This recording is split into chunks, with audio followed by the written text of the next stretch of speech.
So as we just heard, in an apparent show of unity against the West, leaders of North Korea, China, and Russia appeared together at a massive military parade in Beijing. For more on this, we're joined today by Dr. Stephen Noerper, president of Asia Dialogue. Dr. Noerper, thanks for joining us this morning. Thank you. Good morning.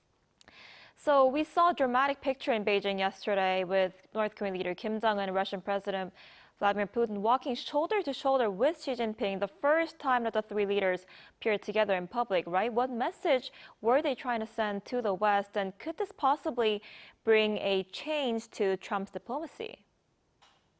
Well, it was quite a historic image, and indeed, China was trying to project a paradigm shift alongside Russia and the DPRK. And let's remember there were 20 other nations represented there. So they're trying to present an alternative perspective to a Western-led global order.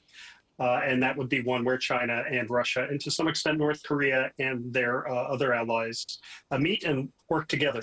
So it was a tremendous display. It also represented Kim Jong-un's first trip to China since 2019, also his first multilateral meeting, and as was noted, his bringing his daughter along for her coming out.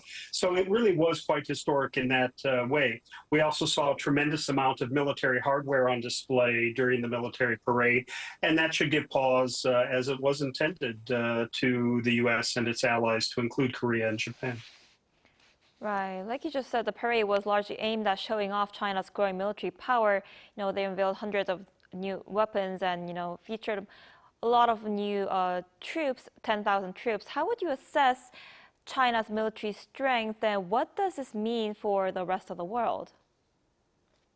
Well, it's important to remember that China was projecting the best of its capabilities, and certainly it was overwhelming in terms of the amount of weaponry on display. Some things we should be concerned about to include medium-range missiles, which would certainly be of concern to Korea, the United States and their allies, as well as drone technology and hypersonic missiles, really a new level on display, and some things that we haven't seen before, as well as 10,000 plus troops, again, designed to show the resolve, the modernization, and the new sophistication of China's military.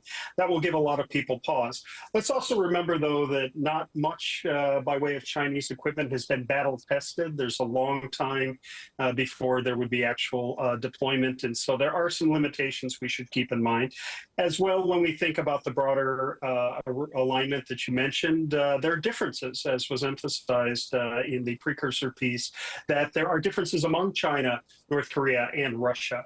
So we need to be careful where there are areas to be concerned about, but there's also a tempering effect going on. But clearly, China was out showing its muscle in a new and dramatic way. Right, and this was the first time that we saw Kim Jong-un on a multilateral stage. He also, sat down for talks with Putin, and he's also expected to hold a meeting with Xi Jinping possibly today. What does this reveal about North Korea's stance on security and diplomacy, and what should we expect next? Well, it's probably the warmest outing for North Koreans since the days of Kim Jong-un's grandfather, Kim Jong-il, certainly by way of the relations with both China now alongside Russia. It all started a year ago in June when Kim Jong-un met with Russian President Vladimir Putin in Pyongyang. And now, of course, there's an invitation back to Russia. And this was an attempt by Kim Jong-un to stake the relationship with China as well. So clearly they're trying to move in tandem, and it helps in terms of the multilateral disposition. 20 other nations also represented there. So a very dramatic showing by Kim Jong-un, who would like to see North Korea recognized as a separate state. He's emphasized that since the early part of last year in the breakaway from the notion of reunification with South Korea. This helps advance his notion of an independent DPRK, and one well recognized by China and Russia. Of course, the lean in on Ukraine has been difficult with the commitment of troops, missiles, other armaments.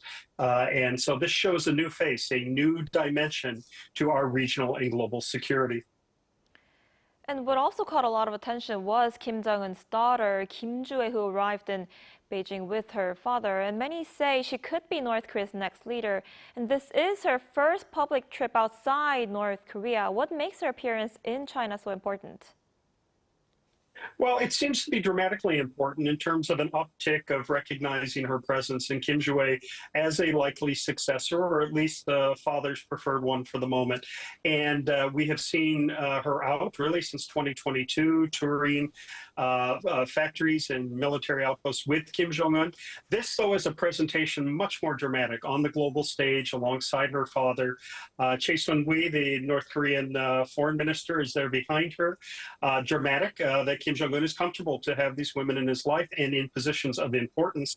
So Kim Jong-un is someone to keep an eye on, and clearly the reception by the Chinese, the Russians, and others did signal that they realize the importance that there may be a setup for dynastic change yet again in the DPRK at some point. All right, absolutely. Dr. Noerper, thank you so much for your insight today. We appreciate it. Thank you. Aloha, and always a pleasure. Thank you.